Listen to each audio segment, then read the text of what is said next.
A loan is approved not because of your income, it's not because of your credit history, but because of a river, because of carbon released decades ago, because of a forest still standing, or already gone. The numbers change on the screen. Your interest rate rises, not due to risk, but due to impact. For centuries, the global economy has run on a silent assumption. Nature is free, its depletion, external. Its damage, delayed, its collapse, someone else's problem. But what if that assumption vanished overnight? What if every financial decision carried an ecological price? In this world, every individual, corporation, and government is assigned an ecological impact score, a dynamic metric, continuously updated. It measures environmental footprint in real time, carbon emissions, water usage, biodiversity loss, waste generation, resource extraction. This score directly affects money. Borrow more, pay more, lend responsibly, earn more. There are no fines, no penalties, no courtroom battles. The market enforces the rules through interest rates. Credit scores already shape lives. Environmental, social, and governance metrics already influence investment. Carbon markets already price pollution. This scenario doesn't invent a new system, connects existing ones. Traditionally, lenders assess default risk. Will you repay? In this world, a new question dominates. Will your activity damage the planet? Because ecological damage is no longer abstract. It is systemic risk. Every action leaves a trace. Energy consumption tracked by grids, supply chains mapped by satellites, land use measured by AI. Emissions verified by sensors. Your score updates constantly. Reforestation, clean energy, circular production. Lower impact equals cheaper capital. Deforestation, overfishing, pollution. Higher impact equals higher interest. Companies recalculate their future. Cheap loans are no longer tied to scale. They're tied to sustainability. Coal plants face rising costs. Oil extraction becomes expensive. Short-term profit shrinks.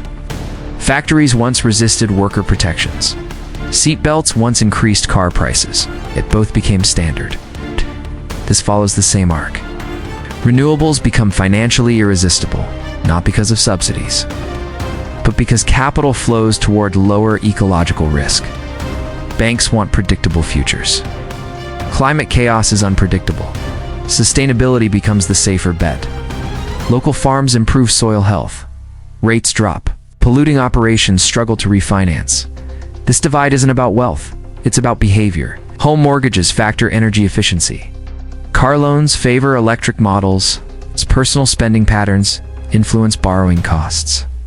Climate impact is no longer distant. It affects your wallet today. A single polluting supplier raises the cost of capital for the entire chain. Corporations pressure partners to clean up. Efficiency once ruled supply chains. Now resilience matters more.